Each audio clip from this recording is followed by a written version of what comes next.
Perfecto. Vamos a iniciar entonces.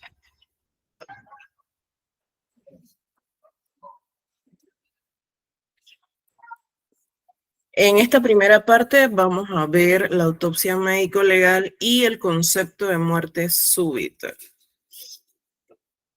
Autopsia médico-legal, autopsia judicial, necropsia, como quieran llamarle. Tienen varios nombres, pero se trata de lo mismo.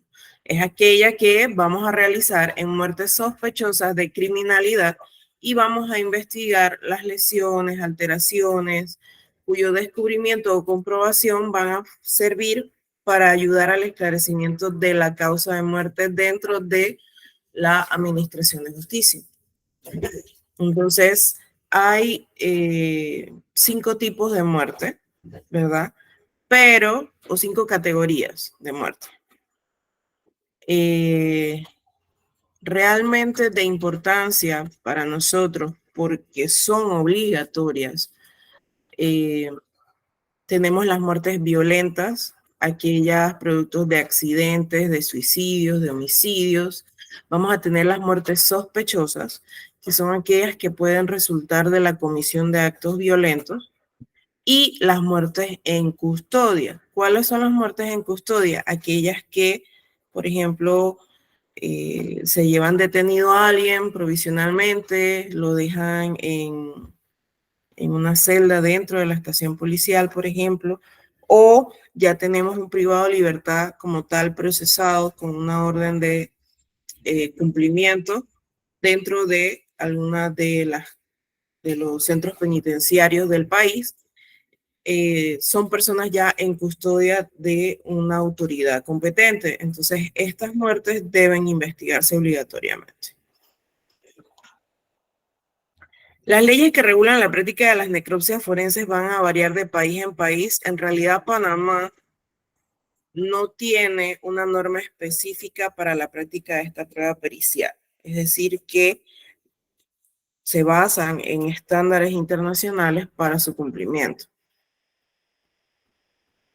Las que son obligatorias son aquellas que no requieren el consentimiento del familiar y que prácticamente se realizan por solicitud de oficio o instrucción de funcionarios de otros departamentos o instituciones dentro del Ministerio Público, y que entonces al final lo que ellos desean obtener son conclusiones dentro de un oficio peritorio. Luego de que se cumple la formalidad, el funcionario va a ordenar un examen detenido de las heridas, contusiones y demás señales de violencia que tenga este cadáver, y los peritos entonces son los que van a dictaminar si por la naturaleza de estas lesiones o de estos hallazgos en la necropsia, cuáles serían las posibles causas de muerte y las posibles armas o instrumentos que se utilizaron para ejecutar la misma. El dictamen médico forense debe ser, esto sí está regulado, debe ser minucioso y pormenorizado, según lo establece el artículo 2064 del Código Judicial. Cuando vamos a realizar necropsias, entonces debemos tener en cuenta todo lo que abarca este concepto, que va a abarcar procedimientos, técnicas, examen específico del cadáver o de los órganos o de las heridas, y debe realizarse por un perito médico que esté en la capacidad, por su experticia y su idoneidad y demás, establecer la causa de muerte.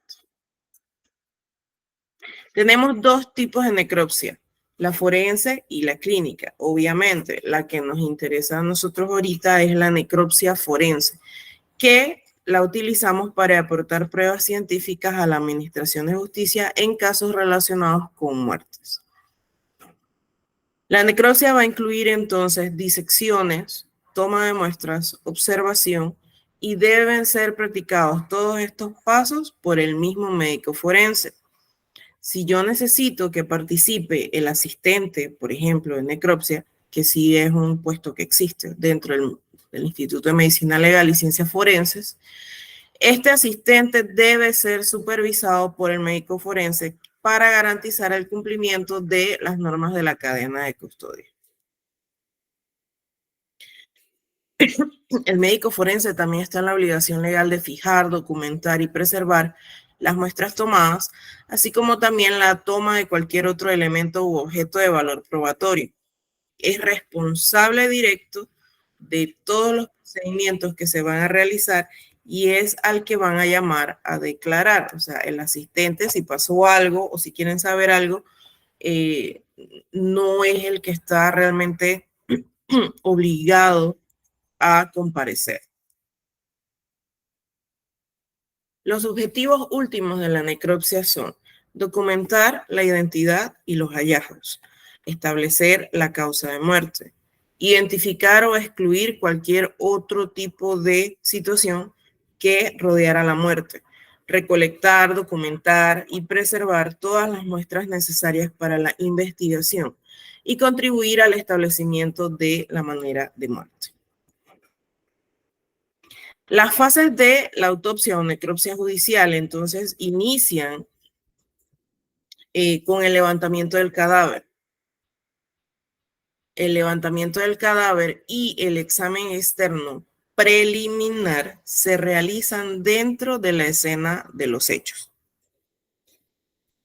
Posteriormente, cuando ya el cadáver está en la morgue judicial, que vamos a proceder a la necropsia, entonces hacemos un examen externo secundario que debe ser mucho más profundo que el que hicimos en la escena.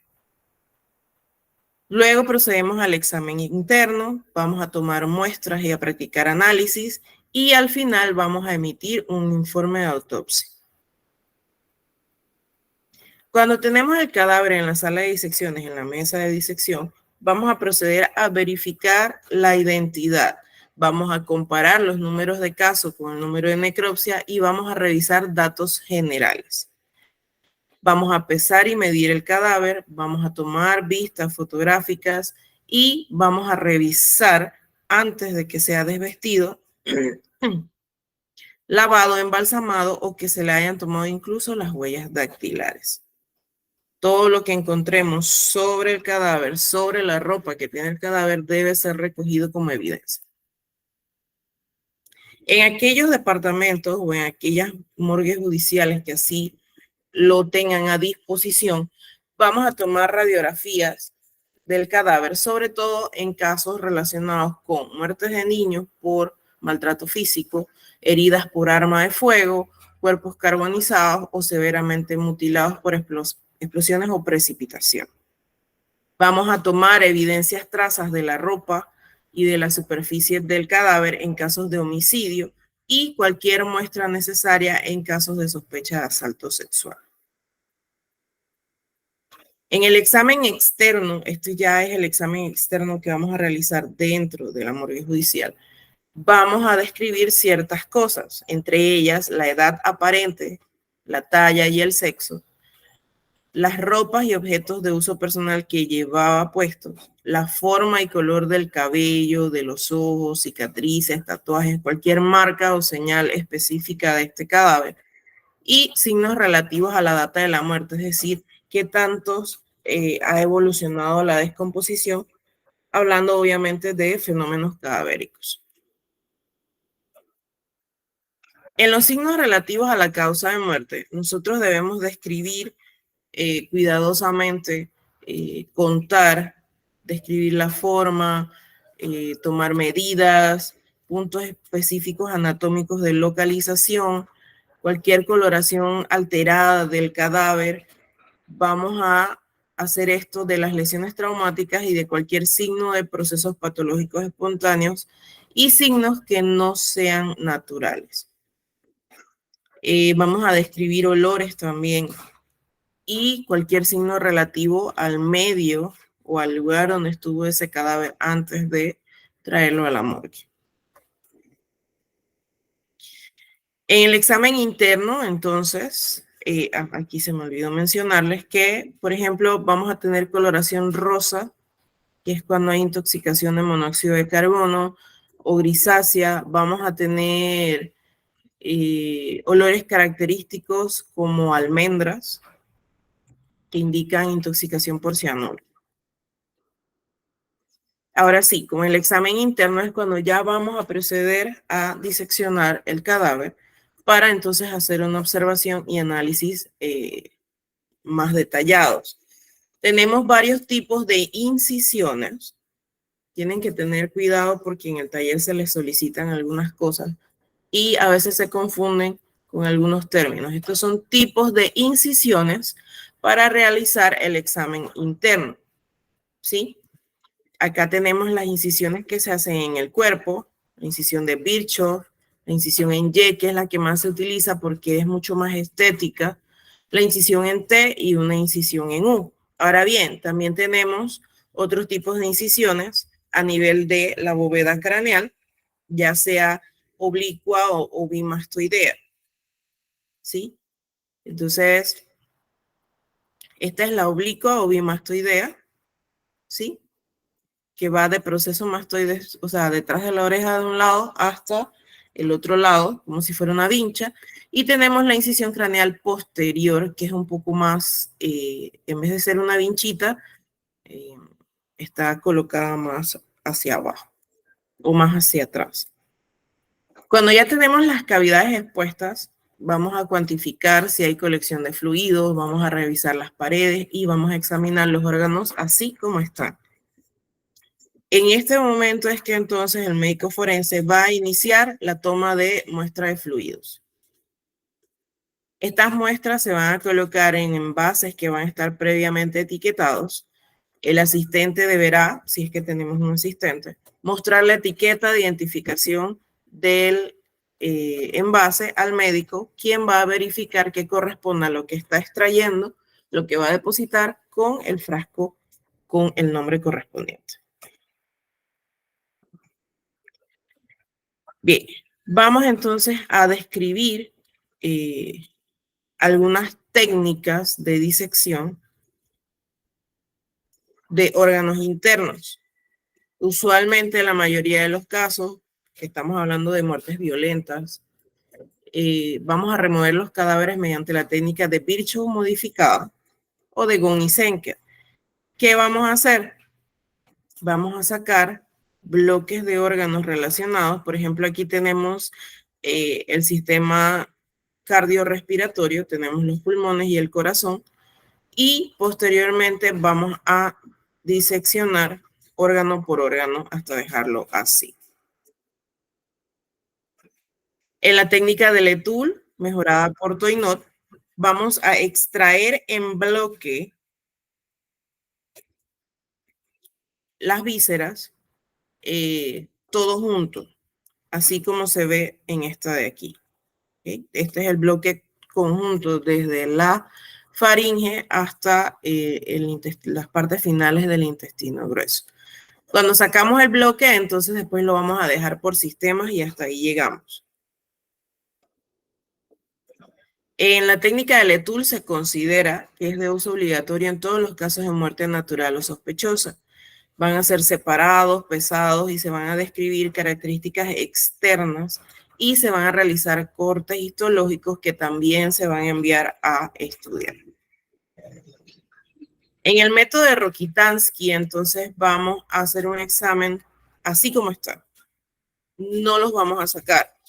Esto es cuando tenemos necropsias que se necesitan de manera urgente o por algún tipo de condición específica en el trabajo o circunstancias especiales que se presentan cuando se objeta la práctica de la necropsia, o sea, cuando no quieren que se haga. Obviamente es un poquito contradictorio porque que usted no quiera que se haga una necropsia, pero es parte de los 3 tipos de muerte que se consideran, 3 categorías de muerte que se consideran de obligatoriedad. En cuanto a la disección de la bóveda craneal, vamos a evaluar el encéfalo, que es el cerebro, y las otras estructuras anatómicas que se pueden observar. Entonces vamos a seccionar la parte de la piel, después vamos a utilizar una pequeña sierra para retirar la calota y entonces acceder a la bóveda craneal. Vamos a hacer un examen in situ y después vamos a extraer el cerebro y el cerebelo para su estudio en conjunto. Ok, ahora vamos al concepto de muerte súbita en lactantes y adultos. La primera definición de muerte súbita la formuló Hipócrates y indicó, perdón, que eran aquellos que son objeto de frecuentes y graves desmayos sin causa obvia y que mueren súbitamente. Tenemos 3 criterios básicos para definir la muerte súbita. Es una etiología, es decir, una causa presuntamente natural. Tiene una aparición rápida y hay un intervalo muy corto desde que la persona dice me siento mal hasta que fallece. Y lo inesperado de su presentación en una persona que usted consideraba sana y que en tal caso de repente sí era sana o su enfermedad estaba controlada. La muerte súbita es una de las partes de la medicina forense que, incluso de la medicina clínica, que todavía no está muy descrita, es un poco difícil, pero es como la relación más íntima que logra tener la medicina forense con la medicina clínica, porque van a depender mucho la una de la otra. En la medicina forense, la muerte súbita es un fenómeno de aparición tan rápida e inesperada que en la mayoría de los casos la causa del fallecimiento ni siquiera puede imaginarse y habitualmente vamos a precisar una necropsia judicial. Entonces, tenemos 3 conceptos aquí. La muerte súbita no obedece a etiologías concretas, o sea, causas concretas, sino que es un evento de un grupo de fenómenos que se dan, que llevan al fallecimiento. Puede tener como base una multitud de causas. Algunas veces van a estar bien definidas estas causas y en otras quizás ni siquiera se logren aclarar. Y su estudio está condicionado por el hecho de que debe realizarse de forma retrospectiva, lo cual implica conceptualmente una limitación. ¿Qué significa retrospectivo? Pues que yo voy a necesitar acceder a el historial clínico de esta persona. La muerte súbita se clasifica en 2 grandes grupos, en el que existe una expresión morfológica de la causa y en el que no existe. En el grupo 1 son aquellos casos en los que la necropsia revela hallazgos suficientes para explicar el fallecimiento. Obviamente, este es el grupo que es más fácil o más veraz a la hora de estudiarlo. El segundo grupo, por su parte, es muy heterogéneo y mucho más infrecuente. Son aquellos casos en los que los hallazgos de la necropsia no serán suficientes para explicar de forma clara el fallecimiento. Esto se conoce como autopsia blanca. Hallazgos muy mínimos o incluso ningún hallazgo que pueda indicarme a mí por qué falleció. En los lactantes es otro mundo aparte también. En los lactantes lo conocemos como el síndrome de muerte súbita del lactante y es aquella muerte repentina e inexplicable de un bebé de menos de 1 año de edad. También se le conoce como muerte en la cuna. Más que nada, prevención, ¿sí? Muchos papás le temen a esto. De hecho, creo que ayer o antes de ayer estaba viendo en las redes sociales estos videos que suben como tipo chiste, tipo meme, no sé cómo describirlo, en lo que venía la mamá pasando y ve a su bebé dormido en la cama y se queda en el umbral de la puerta y se queda y se asusta y va a empezar a llorar y de repente enfocan el bebé de nuevo y el bebé hace y ya la mamá y que ya, y se va. ¿Okay?